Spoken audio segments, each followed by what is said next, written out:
بسم اللہ الرحمن الرحیم۔ السلام علیکم ورحمۃ اللہ وبرکاتہ۔ رب اشرح لی صدری ویسر لی امری واحلل عقدۃ من لسانی یفقہوا قولی۔ ترجمہ قرآن مجید کا سلسلہ آگے بڑھاتے ہوئے آج ہم سورہ توبہ کی آیت نمبر 73 سے 76 تک کا ترجمہ پڑھیں گے۔ آیت نمبر 73۔ اے نبی صلی اللہ علیہ وآلہ وسلم، کافروں اور منافقوں سے جہاد جاری رکھو اور ان پر سخت ہو جاؤ۔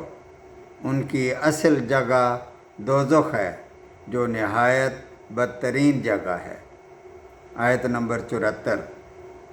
یہ اللہ کی قسم کھا کر کہتے ہیں کہ انہوں نے نہیں کہا، حالانکہ یقیناً کفر کا کلمہ ان کی زبان سے نکل چکا ہے اور یہ اپنے اسلام کے بعد کافر ہو گئے ہیں، اور انہوں نے اس کام کا قصد بھی کیا جو پورا نہ کر سکے۔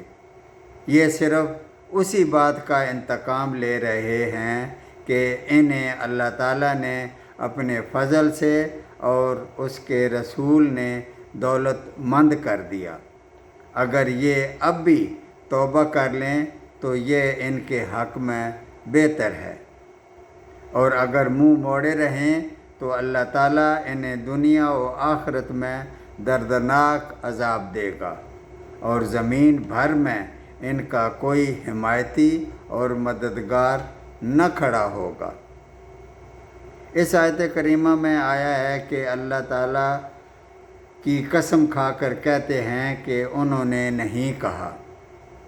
اس کے پیچھے ایک واقعہ ہے کہ منافقین نے رسول اللہ صلی اللہ علیہ وآلہ وسلم کی شان اقدس میں گستاخانہ کلمات کہے، جسے بعض مسلمانوں نے سن لیا اور انہوں نے آ کر نبی کریم صلی اللہ علیہ وآلہ وسلم کو بتلا دیا، لیکن آپ صلی اللہ علیہ وآلہ وسلم کے استفسار پر مکر گئے، بلکہ حلف تک اٹھا لیا کہ انہوں نے ایسی کوئی بات نہیں کہی، جس پر یہ آیت اتری۔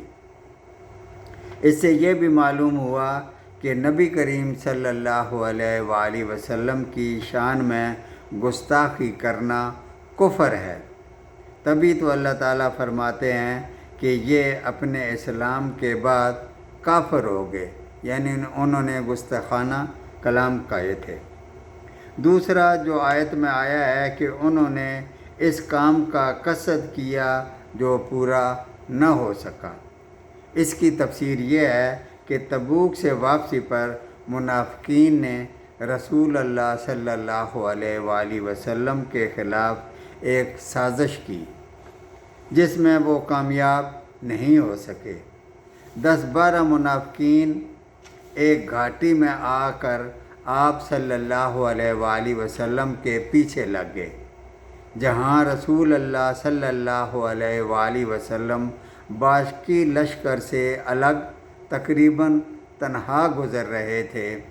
ان کا منصوبہ یہ تھا کہ آپ صلی اللہ علیہ وآلہ وسلم پر حملہ کر کے آپ صلی اللہ علیہ وآلہ وسلم کا نعوذ باللہ کام تمام کر دیں گے۔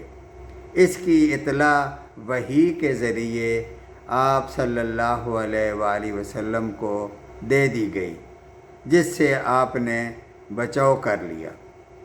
تیسرا، مسلمانوں کی ہجرت کے بعد مدینہ طیبہ کو مرکزی حیثیت حاصل ہو گئی، جس کی وجہ سے وہاں تجارت اور کاروبار کو بھی فروغ ملا، اور اہل مدینہ کی معاشی حالت بہت اچھی ہو گئی۔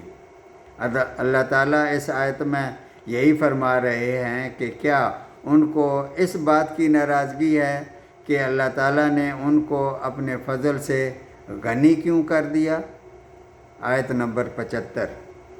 اور ان میں وہ بھی ہیں جنہوں نے اللہ تعالیٰ سے عہد کیا تھا کہ اگر وہ ہمیں اپنے فضل سے مال دے گا تو ہم ضرور صدقہ و خیرات کریں گے اور پکے نیکوکاروں میں ہو جائیں گے۔ آیت نمبر 76۔ لیکن جب اللہ تعالیٰ نے اپنے فضل سے انہیں دیا تو یہ اس میں بخیلی کرنے لگے اور ٹال مٹول کر کے منہ موڑ لیا۔ صدق اللہ العظیم۔